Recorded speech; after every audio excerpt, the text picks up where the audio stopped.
Adətən qəzəbli insanlar çox yorğun olurlar.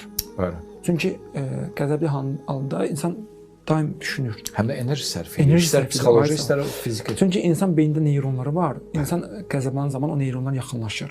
Və bu qəzəb insana vərdiş halına çevirir. Və bu tez-tez təkrarlandıqca insanda yorğunluq yaradır. Və araşdırmalara görə qəzəbli insanların 67% səhər halsız və süst yuxudan dururlar. Bu həmin o qəzəblə əlaqədardır. Və eyni zamanda da çox yorğun insanlar və qəzəbli insanlarda hər birinin 42% ehtimalı var ki, infarkt keçirsinlər.